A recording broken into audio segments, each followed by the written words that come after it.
Hello বন্ধুরা, কেমন আছেন সবাই? আশা করি সবাই ভালো আছেন। বন্ধুরা, আজ আপনাদের জন্য আরও একটি নতুন করাকরির গল্প নিয়ে চলে আসলাম। গল্পটি শেষ পর্যন্ত শুনলে আপনাদের দাঁড়িয়ে যাবে। আর তোমরা হাতের কাজ করার জন্য হেডফোন নিয়ে রেডি হয়ে বসে যাও। তো চলো তাহলে ভিডিওটি শুরু করি। আমার নাম দীপিকা। আমার বয়স ৩০ বছর। কিন্তু আমার মন সবসময় তরুণ থাকে। আমার উচ্চতা প্রায় ৫ ফুট ৬ ইঞ্চি, শাড়ি পরলে যেন সবকিছু থমকে যায়। আমার ফর্সা রঙে যখন সূর্যের আলো পড়ে তখন মনে হয় যেন আমি চাঁদনি রাতে হেঁটে বেড়াচ্ছি। এবার আমার ভাগ্নের কথা বলি। ওর বয়স ১-৯ বছর। ওর মাসুম ভাব আর উৎসাহ আমার মনে একটা ঝড় তুলেছে। ও যখন আমার দিকে তাকায়, ওর চোখে একটা আলাদা ঝিলিক থাকে, যেন কোনো সুন্দর স্বপ্ন দেখছে। মাঝে মধ্যেও বলে, মাসি, তোমাকে আজ সত্যিই খুব সুন্দর লাগছে। এজন্য আমার স্বামী মাঝে মধ্যে দিনের বেলাতেই আমাকে ভালোবাসা উপহার দেন। আমরা শহরে থাকি কারণ আমার স্বামীর সরকারি চাকরি। আমার একটা ৭ বছরের মেয়েও আছে। আমাদের বিয়ে হয়েছে ১-০ বছর, কিন্তু আমার স্বামী এখনও আমাকে খুব ভালোবাসেন, তবে সাধারণত ওর রং কালোই। কিন্তু আমি খুব পরিষ্কার পরিচ্ছন্ন থাকি।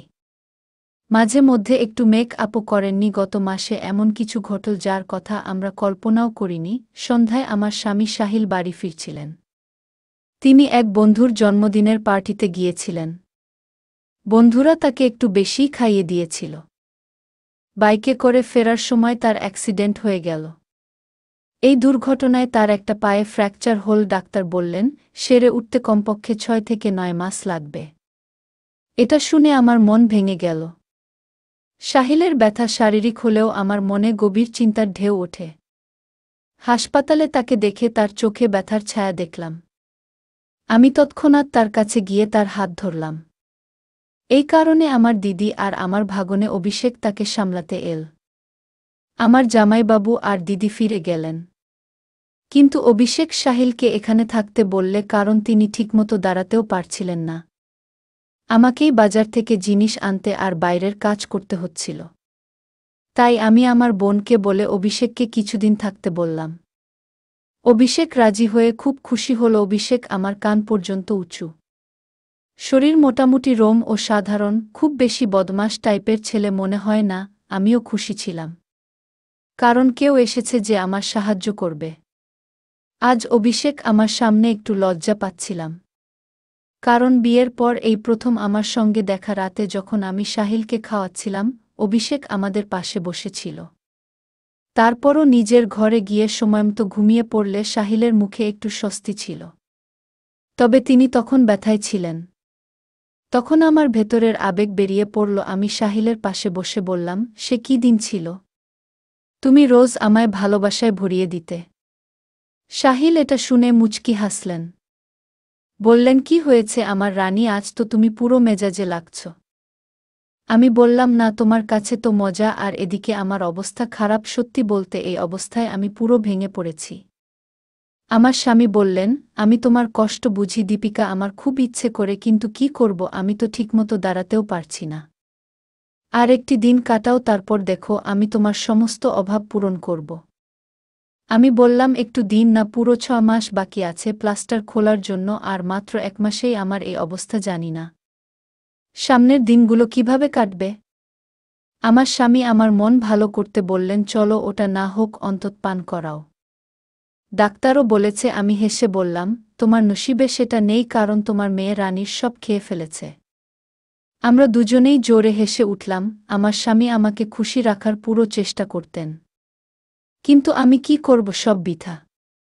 কিছুক্ষণ পর সাহিল ঘুমিয়ে পড়লেন, কারণ তার ওষুধে ঘুমের ট্যাবলেট ছিল। কিন্তু আমার কি আর ঘুম আসছে? তাই উঠে অভিষেকের কাছে গেলাম, দেখতে ও ঘুমিয়েছে কিনা। কিন্তু অভিষেক তখনও জেগে মোবাইল দেখছিল।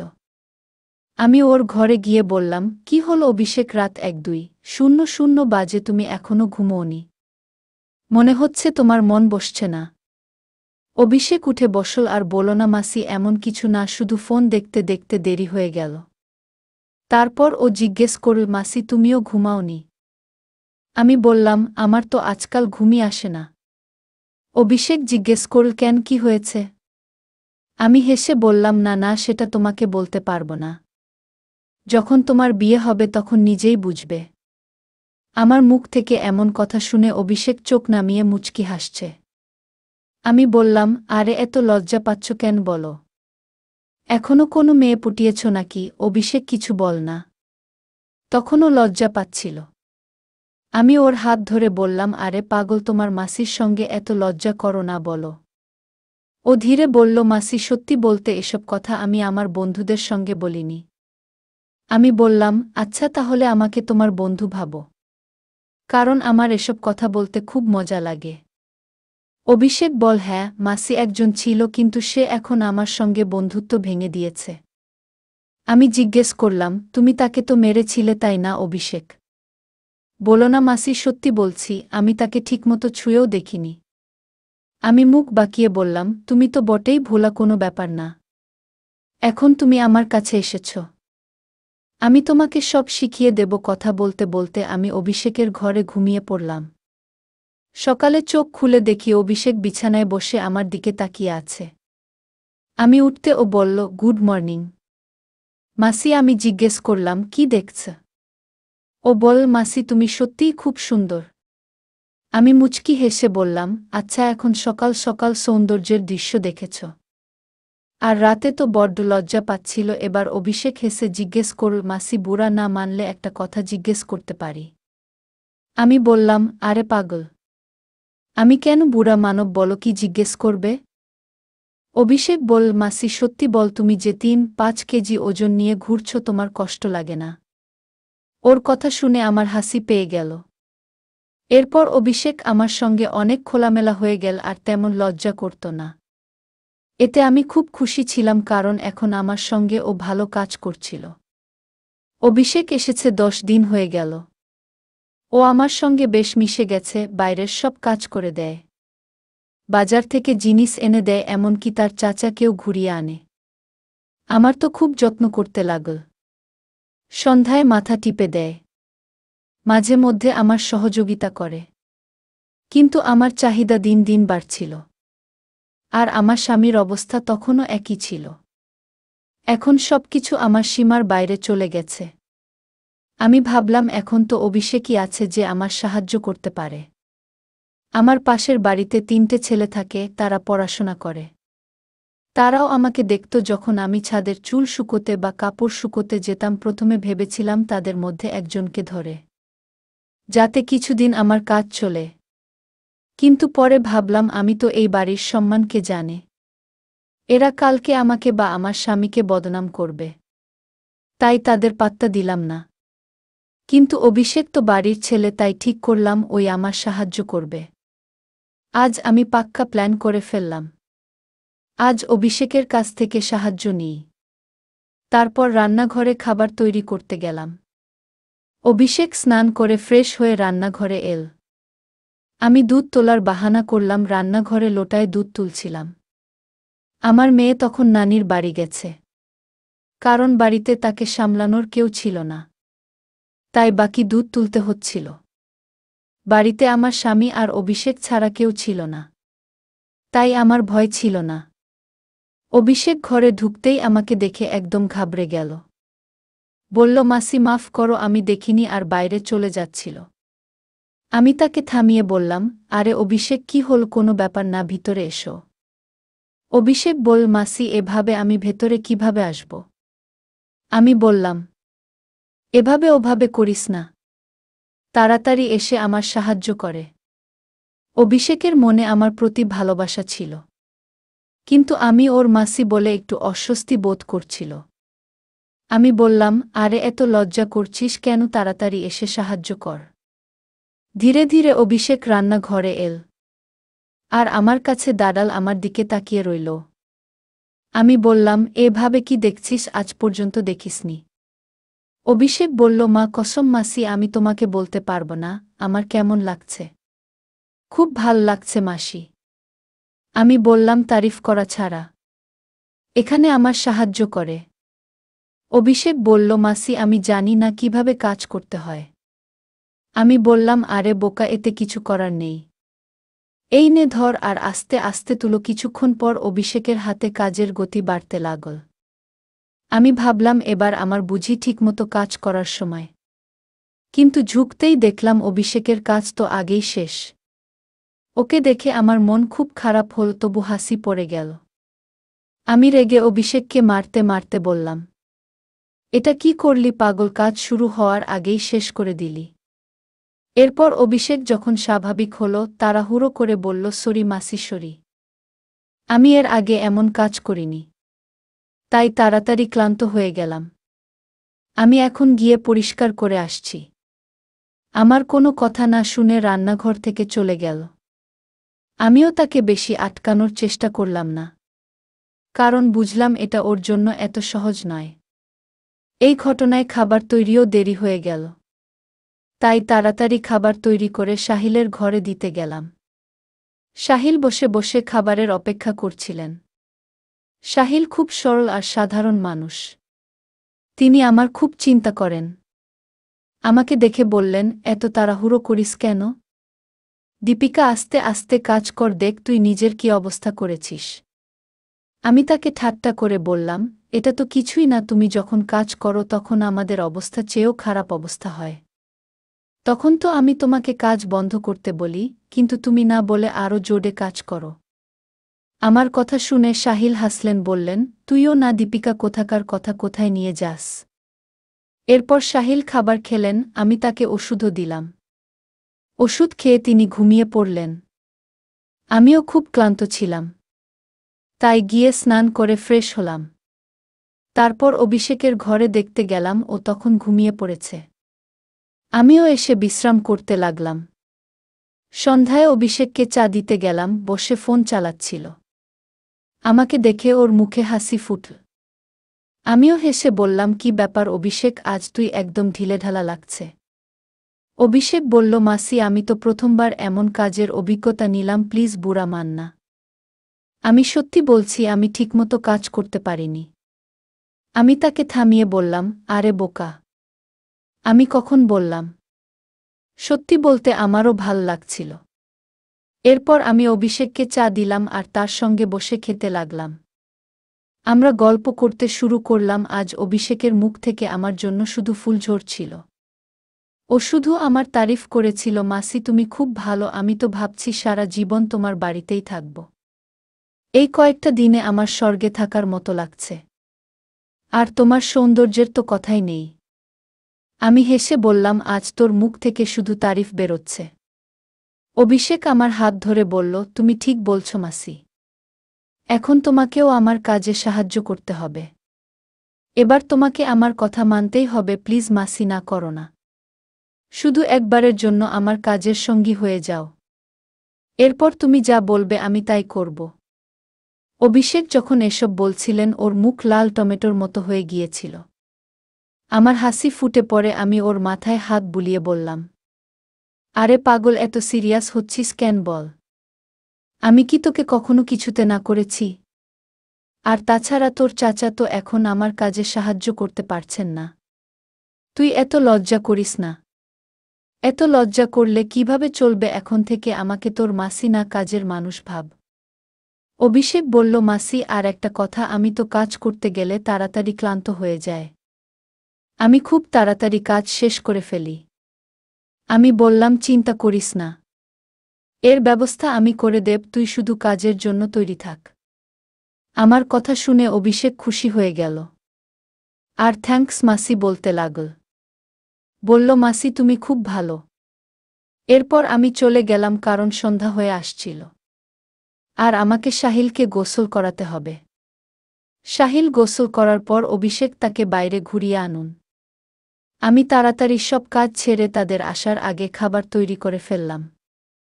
অভিষেক ফিরে এসে হাত পা ধুয়ে খেতে বসলাম। তখন রাত 9:00 বেজে গেছে আর সাহিলের ওষুধ খাওয়ার সময় হয়ে গিয়েছিল। আমি তাকে ঘরে নিয়ে গিয়ে ওষুধ দিলাম। সাহিলের ওষুধের ঘুমের ট্যাবলেট ও ছিল, যাতে তার বেশি ব্যথা না হয় আর সহজে ঘুম আসে না। ওষুধ খেয়ে তিনি তাড়াতাড়ি ঘুমিয়ে পড়লেন। আমি তার মাথা টিপছিলাম। তিনি ঘুমিয়ে পড়েছেন। জানার পর আমি গোসল করতে গেলাম। গোসল করে লাল শাড়ি পরলাম, চুলে খোপা বাঁধলাম। আর সুগন্ধির জন্য পারফিউম লাগলাম। আমি তো সাধারণত মেক আপ খুব কমই করি, কিন্তু আজ একটু হালকা মেক আপ করে নিলাম যাতে মুখটা ঝকঝকে লাগে। পুরোপুরি তৈরি হয়ে আমি আলমারি থেকে একটা শক্তি বাড়ানোর ট্যাবলেট বের করলাম, যেটা মাঝে মধ্যে সাহিল খেতেন। তারপর রান্নাঘরে গিয়ে হলুদ আর বাদাম মেশানো দুধ তৈরি করলাম। তাতে একটা ট্যাবলেট মিশিয়ে দিলাম, যাতে অভিষেকের একটু শক্তি বাড়ে। এসব করতে করতে রাত 12টা বেজে গেল। তাড়াতাড়ি দুধের গ্লাসটা হাতে নিয়ে অভিষেকের ঘরে গেলাম। অভিষেক বর্মন ও যোগ দিয়ে আমার জন্য অপেক্ষা করছে।